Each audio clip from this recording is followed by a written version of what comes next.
வணக்கம், நான் உங்கள் தமிழ் சர்வைவர். இந்தியா அவுட்லைன் மேப் vlogல இன்றைக்கி 59வது நாள்.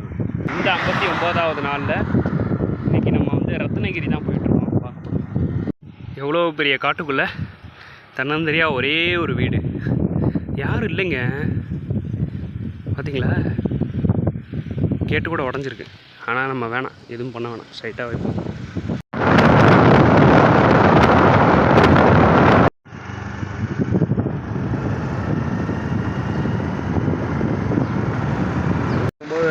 ப்ரோ லிஃப்ட் கொடுத்துருக்காரு. Thanks bro. Your name? Santosh Vadakar. Santosh Vadakar. Okay okay. So இதான் ஒரு கோயில் இருக்குன்றாங்க, இதை பார்த்துட்டு போங்க அப்படின்றாங்க. ஜஸ்ட் முன்னாடி பார்த்துட்டு அப்படியே நம்ம போவோம். முடி அப்படியே நின்றுச்சு. ஆக்சுவலாக இங்கேருந்து கரெக்டாக ரத்னகிரிக்கு இன்னும் 30 கிலோமீட்டருங்க. ஆக்சுவலாக இது அடிவாரி அப்படின்னு சொல்கிறாங்க. இங்கே வரைக்கும் லிஃப்ட் கொடுத்துருக்காரு. ஸோ இங்கேருந்து அப்படியே நம்ம போக வேண்டியதான். வாங்க போயிட்டே இருக்கலாம். அப்படியே வரும்போது ப்ரோ ஹெல்ப் பண்ணார். Thanks bro. Your name? Shripad. Shripad. Okay okay. வாங்க அப்படியே போயிட்டே இருக்கலாம். சேம் ஒரு கடையில் வெயிட் பண்ணிக்கிட்டு இருக்கேன். இது வடப்பாவுன்னு சொல்லி ஒரு இது இருக்குது. நான் அதான் சாப்பிட்டுக்கிட்டே இருக்கேன் கொஞ்ச நாளாக. ஸோ அதான் சொல்லியிருக்கேன், வந்துக்கிட்டு இருக்கேன். சாப்பிட்டுட்டு அப்படியே போக வேண்டியதான்.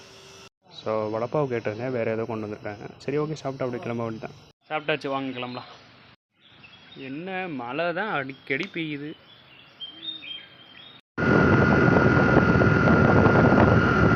அதே மாதிரி வந்துக்கிட்டே இருக்கும்போது பிரதர் ஹெல்ப் பண்ணார். கிட்டத்தட்ட ஒரு 10 கிலோமீட்டர் வரைக்கும் ஹெல்ப் பண்ணியிருப்பாருன்னு நினைக்கிறேன். தேங்க்யூ. உங்கள் நேம்? அமித் ப்ரோ ஹெல்ப் பண்ணியிருக்காரு. கிட்டத்தட்ட அவர் கொடுத்த லிஃப்ட்டில் இருந்து ஒரு 20 கிலோமீட்டர் போகணுங்க. இப்போது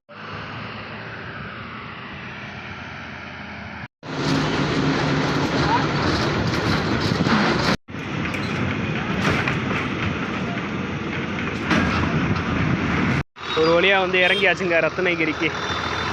அப்பா, ஆக்சுவலாக வால்கன் லிஃப்டாக தான் வரலான்ட்டு இருந்தேன். ஆக்சுவலாக இதுவும் ஒரு லிஃப்ட்டு தான். என்னப்பா டிக்கெட் வாங்கிட்டு தான் நான் இது பண்ணுவேன் அப்படின்னா, ஒன்றும் இல்லை. உள்ளே போனேன். உள்ளே போயிட்டு பஸ் கண்டக்டரில் அந்த மாதிரி இல்லை வால்கன் லிஃப்ட்டை தான் வரேன்னு சொல்லும்போது அவர் என்ன சொன்னார், ஓகேப்பா இது ஒரு லிஃப்ட்டாகவே எடுத்துக்க, எல்லாம் உங்கள் காசெல்லாம் ஒன்று தர வேணாம், அப்படியே 40 கிலோமீட்டர் நீ எப்படி அங்கேருந்து இங்கே வருவ அப்படின்னு சொல்லிவிட்டு அவர் ஒரு லிஃப்ட் மாதிரியே கொடுத்துட்டாரு. வந்தாச்சுங்க, the gateway of Ratnagiri. Beach சூப்பராக இருக்குல்ல. அப்படியே வாங்க முன்னாடி போய் நின்றுட்டு அப்படியே இந்த வீடியோ முடிச்சுக்கலாம்.